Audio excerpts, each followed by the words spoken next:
Welcome to Your School Journey, where we dive into the topics that matter in education today. We're here to help parents understand the conversations happening in schools and offer tips to support your child's learning along the way. It's really great to have you company today on another episode of Your School Journey. You know, as a father of three boys, I know from first-hand experience that the teenage years can be a really challenging time for them, and sometimes you don't know which way to turn. So on today's show, I'm joined by Andrew Jessimer, the senior school counsellor at Emmanuel College, a man who is doing something to help the next generation of boys with the Honour and Strength program. Welcome to the podcast, Andrew. Thanks. No, thanks for having me. It's so great to have you here.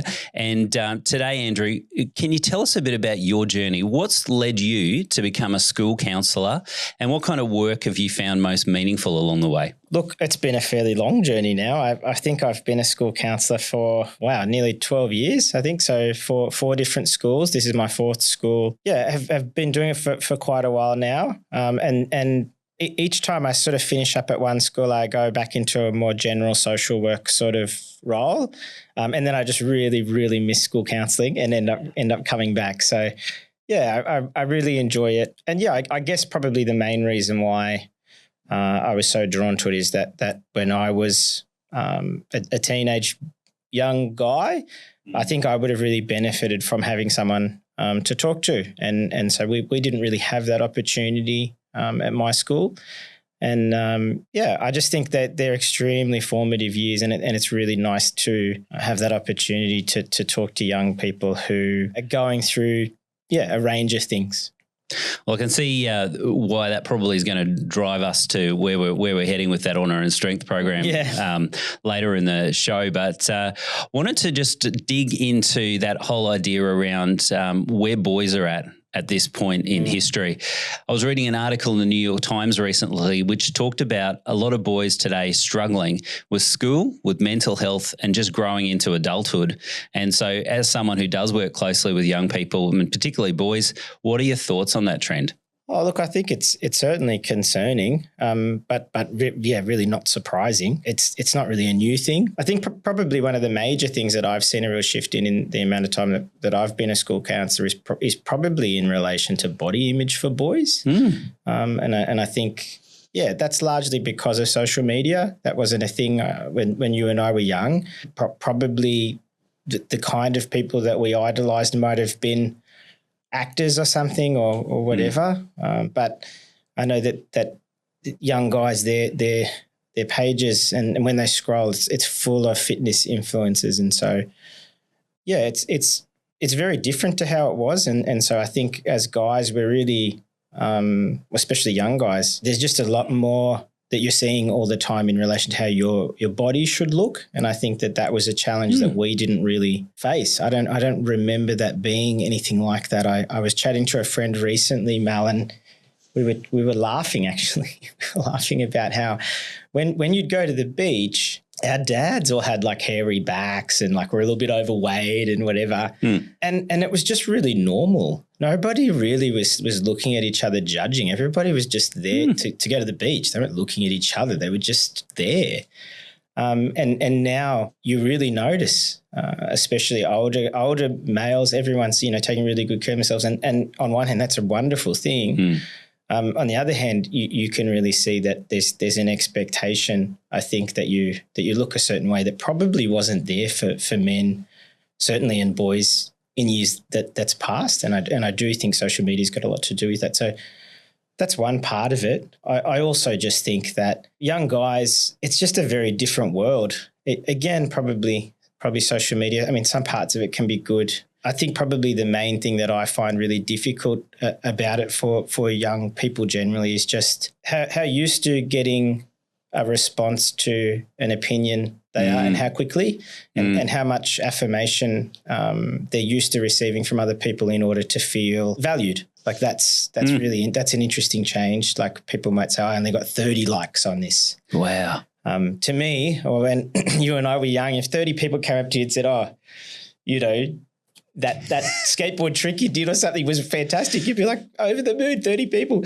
Now it's, the bar's so much higher. It's like, I only got 30 likes. This person got 3 million or whatever. It's just constant comparisons and there's always going to be someone that's got more likes than you. Wow. So I think that, those pressures, things have really changed. And so I spend a lot of time in the work that I do with young people, just trying to pull that apart a little bit. And I suppose just trying to refocus some of that stuff and to teach them also about the fact that fitness influencers and people like that, they've got tricks and things that they do to look a certain way. They, a lot of them don't look that way all the way through the year, but they'll post pictures from that period of time.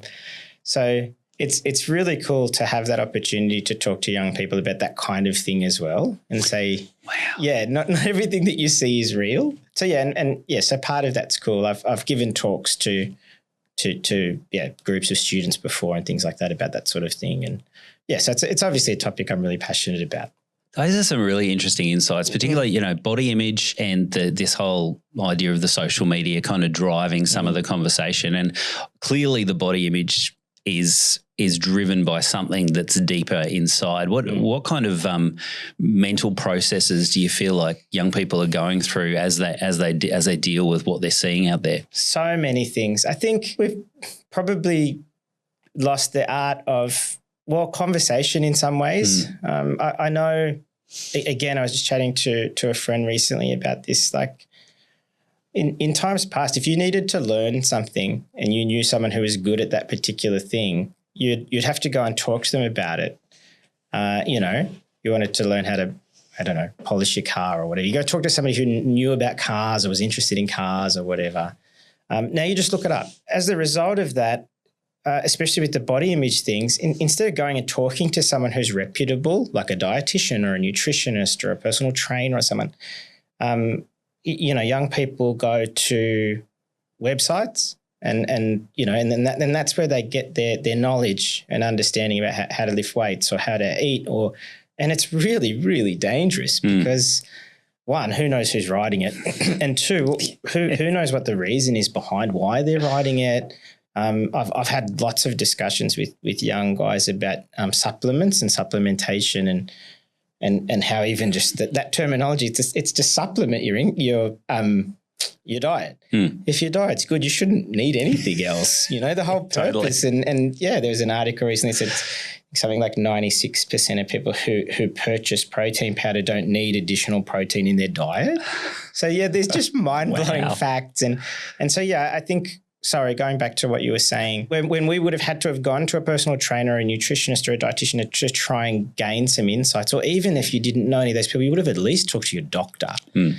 Now it's from T Nation or one of those, which is a testosterone, website or whatever. Like it's scary. And so not only are they being fed that stuff from social media, from fitness influencers, but then when they go to try and find a training program or something like that, it's this thing that's sort of saying, if you're not going to the gym 7 days a week for 4 hours, you're not going to get anywhere. Wow. And so there's just so much misinformation and there's so much pressure. And I just don't remember any of that kind of thing when I was young.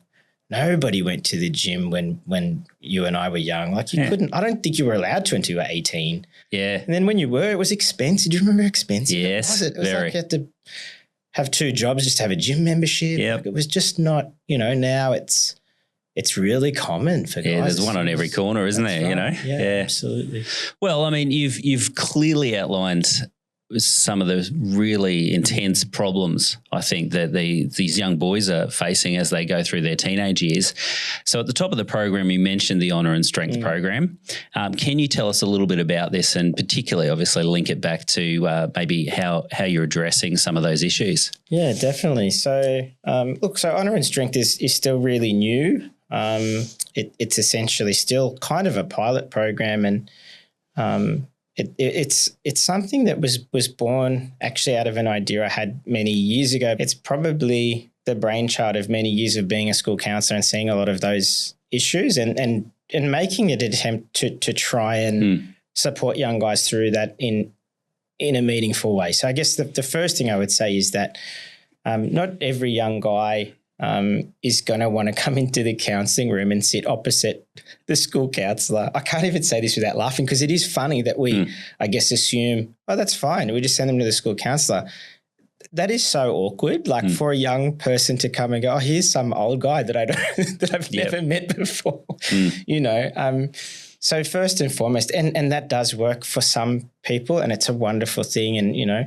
But I think the first thing is honour and strength was me trying to think outside of the box to try and support those students who there's no way they were going to come and sit opposite a mental health social worker and have a conversation about body image. Nope. So I thought, yeah, let's do it a different way. So I used to do natural bodybuilding competitions many, many, many years ago. Some of the friendships I forged in the gym were amazing, and particularly the mentoring sort of relationships.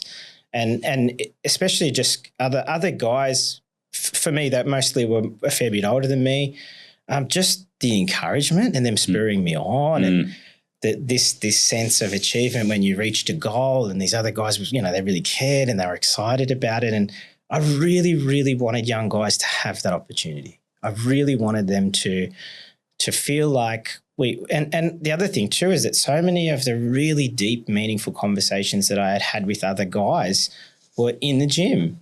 And so I thought it would be great to try and come up with some kind of a version of that for young guys to have access to. And so honour and strength was sort of born out of that. Getting the therapy aspect out of the counselling room was one. The other part of it was just being able to provide a mentoring opportunity for young guys. So I think that's something that's probably missing as well, just generally from society. That mentoring relationship isn't there like it was back when a lot of people were doing trades and you were an apprentice and that's kind of really changed. So, yeah, so part of the idea too was that we weren't just it wasn't so much about the gym or teaching them how to use machines and equipment and whatever. It was about providing an opportunity for an ongoing mentoring relationship. And so Dan Graham joined in and has had a massive influence. The program never wouldn't have gotten off the ground if Dan Graham hadn't have stepped in. So Dan's, for the audience, is one of the other teachers here at the college? Yeah. So he's Dean of Year 10. And so the program is for Year 9 and 10 boys. And so, so having Dan in there, especially with all of his experiences as a PE teacher and other things that he's done playing rugby league. And then we've got Chad King's just recently joined us as well. And Lisa Gare and the wellbeing team have been incredibly supportive of getting it off the ground. And Mark Richardson, the personal trainer here at school. So, yeah, some amazing people have been involved to get it kind of moving. And and so I guess another part of it too is just this opportunity for Dan as the Dean of Year, for those students to see him in a different light and for him to see them in a different light as well. So rather than just, doing general Dean of Year duties, he's got this amazing relationship, that's sort of being forged there. Yeah, well, that's it. You don't want to be spending your time dealing with behaviour issues all the time. You want to be, building those relationships so that you can avoid those. Can you outline for us, kind of a summary of like how does the program work for the boys? So it runs over it's supposed to run over 10 weeks. We're a little bit loose on that. Sometimes it's 9, sometimes it's 11, whatever is sort of needed. And so what we do is we meet at 7:45 in the gym and we set one exercise-related goal and we set one personal growth goal. And they're SMART goals, so they're achievable and they're measured and everything. And the reason why we do it that way is because young guys tend to be really good at understanding that if their goal is to bench press 60 kilos or whatever, there's going to be a lot of planning that's involved in that happening. It's not just going to happen. You're just going to wake up one morning and say, I feel strong, I'm going to bench press 100. They understand, I have to do these certain things in order to get there. I've got to eat, enough food. I've got to make sure that I'm sleeping. I've got to, have some kind of program to get there. So they're really good at understanding that. They're not always great with understanding the personal growth goal aspect. They think maybe, I'm just going to wake up one day and be the person that I want to be. And so we run those two goals parallel. So they understand that in the same way you have to work in order to reach your fitness or exercise goal is the same way that you would have to work in order to achieve your personal growth goal. And so they set one exercise one personal growth one, and we support them to achieve both of those. So we meet in the gym once a week, and every 2 or 3 weeks we do a discussion. And that's where I talk about mental health. Do you have any examples of some of those personal growth goals that someone might set? Yeah, absolutely. So one of the boys made his personal growth goal was to go to bed at a certain time every night, which he said was very difficult over the holidays, but he did it. Another boy's one this term was to get off social media. Another boy's one was to pray every morning. Yeah, I've had other students have had things like to have an improvement from, say, C's to a minimum of B's for attitude and endeavour in their school reports. Yeah, these are so good. They're really practical. They're run-of-the-mill things, but what a difference they make in the lives of these boys.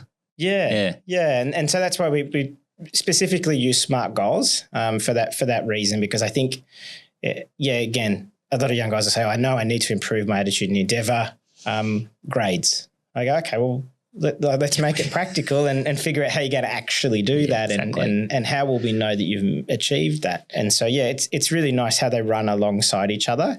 And, most of them, the current group, we just had the discussion recently to check in on how they're going with personal growth, and all of them had been achieving their personal growth goals, which is phenomenal. So what as a program, you've just finished, as you just said, one of the cohorts. So have you noticed some changes already in the boys?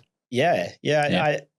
I have actually. It's been amazing. So there's one particular student who I noticed at the athletics carnival had a go at a lot of things, particularly around strength, so like shot put, javelin, that I didn't know that he wouldn't normally have had a go at that.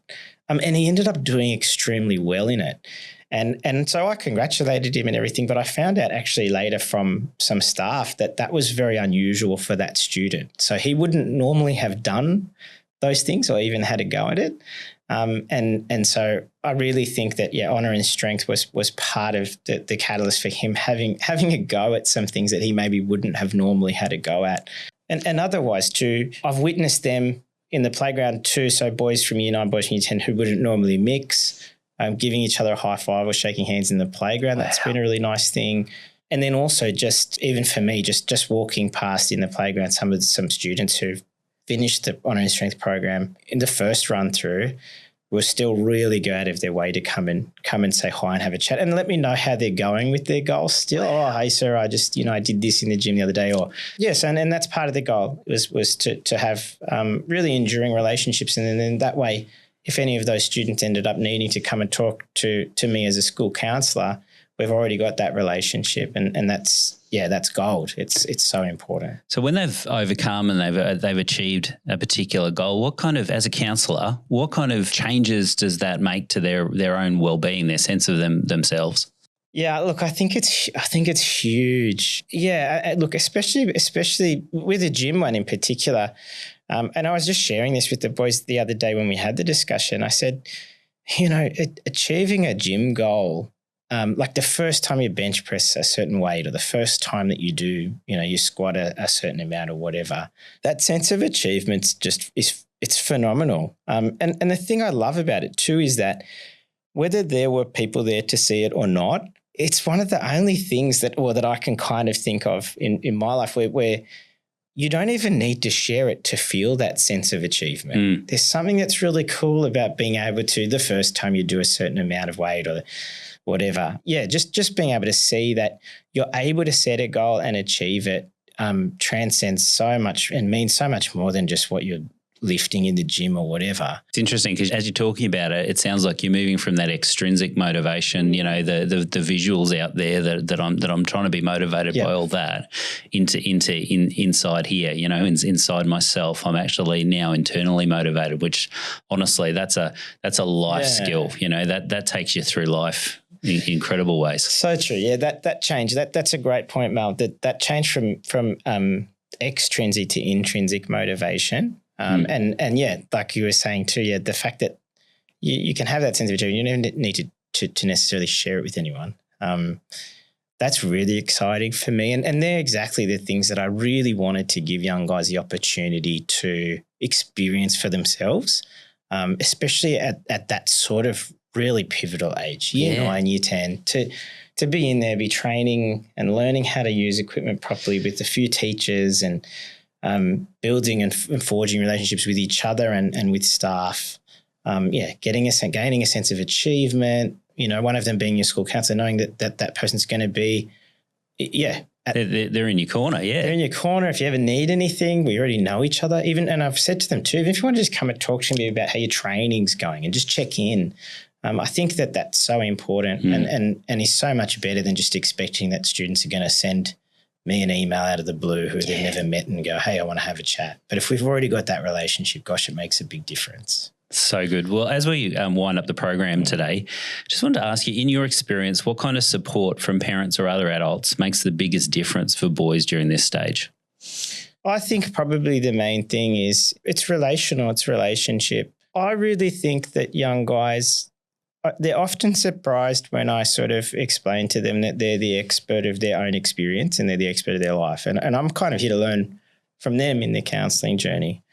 And I feel like that's something that they probably don't get a lot of in life. When they're in class, the teacher's the expert, and for good reason. When they're at home, their parents are the experts. And so they're at this stage where they're almost adults, but nobody's really willing to listen to them, And so I really think to take a really genuine interest in young people, particularly your young boys when they're at that age where they're nearly adults, is about partly allowing them to be the expert of their own experience. It's really good. And there's going to have to be things that they know more than you about. I love when young guys teach me something new and they love being able to do that.